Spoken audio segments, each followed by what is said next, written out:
ಗಗನಯಾತ್ರಿಯಲ್ಲಿ ಶುಭಾನ್ ಶುಕ್ಲಾ ಹೊಸ ಅಧ್ಯಯನವನ್ನು ಆರಂಭಿಸಿದ್ದಾರೆ. ಸ್ಪೇಸ್ ಸ್ಟೇಷನ್ನಲ್ಲಿ ಭಾರತ 7 ಪ್ರಯೋಗಗಳನ್ನು ಮಾಡಿದೆ.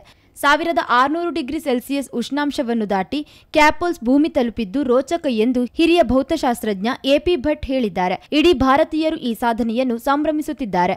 ಇಸ್ರೋದ ಪ್ರಯೋಗ ಇವತ್ತು ಫಲಿತಾಂಶವಾಗಿ ಹೊರಬಂದಿದೆ. ಏರ್ ಸ್ಟೇಷನ್ನಲ್ಲಿ ನಡೆಯುತ್ತಿರುವ ಎಲ್ಲಾ ಪ್ರಯೋಗಗಳು ಮಾನವ ಜನಾಂಗದ ನೆಮ್ಮದಿಯ ಜೀವನಕ್ಕೆ ಸಂಬಂಧಪಟ್ಟದ್ದು ಎಂದು ಎಪಿ ಭಟ್ ಹೇಳಿದ್ದಾರೆ. ಉಲ್ಕೆಗಳು ಈಗ ಭೂಮಿಯಲ್ಲಿ ಬೀಳೋದಿಲ್ಲ.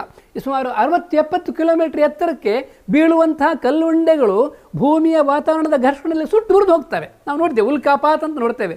ಹಾಗೆ ಇದು ಉರಿದು ಹೋಗ್ಬೋದು. ಅದಕ್ಕೆ ಬೇಕಾದ ಒಂದು ಕೋಟಿಂಗ್ ಮಾಡಿ ಆ ಇಡೀ ಕ್ಯಾಪ್ಸೂಲ್ ಸುಟ್ಟು ಉರಿದು ಹೋಗದಾಗ ಎಂತೆಂಥ ಪ್ರಯೋಗಗಳು, ಎಂತೆಂಥ ಎಕ್ಸ್ಪೆರಿಮೆಂಟ್ಗಳಿದೆಲ್ಲ. ಅದೆಷ್ಟು ಎಕ್ಸ್ಪೆರಿಮೆಂಟ್ ಮಾಡಿದ್ದಾರೆ ಇದರಲ್ಲಿ. ಪ್ರತಿ ಕ್ಷಣವೂ ಅನೇಕ ಎಕ್ಸ್ಪೆರಿಮೆಂಟ್ಗಳ ಫಲಿತಾಂಶ ಇದು.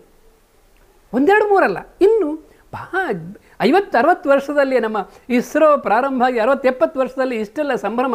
ಇನ್ನು ಗಗನಯಾನ, ಮನುಷ್ಯನ ಏನು ಸಾಧನೆ, ಮನುಷ್ಯನ ಕ್ರಿಯೇಟಿವಿಟಿ, ಅದಕ್ಕೆ ಎಷ್ಟು ಮಿತಿ ಉಂಟೆ. ಹೊಸ ರೀತಿಯ ಎಕ್ಸ್ಪೆರಿಮೆಂಟ್ಗಳು ಮಾಡಿ ಮಾನವ ಜನಾಂಗಕ್ಕೆ ಏನೆಲ್ಲ ಅನುಕೂಲ ಆಗಬಹುದು. ಈ ರೀತಿಯ ಪ್ರಯೋಗಗಳು ಏನು ಹೆಲ್ಪ್ ಮಾಡುತ್ತೆ ಅಂದರೆ, ಇವತ್ತು ಎಷ್ಟು ಟೆಕ್ನಾಲಜಿ ಕಾಮನ್ ಮ್ಯಾನ್ ಯೂಸ್ ಮಾಡ್ತಿದ್ದೆ ನೋಡಿ ಮೊಬೈಲನ್ನು.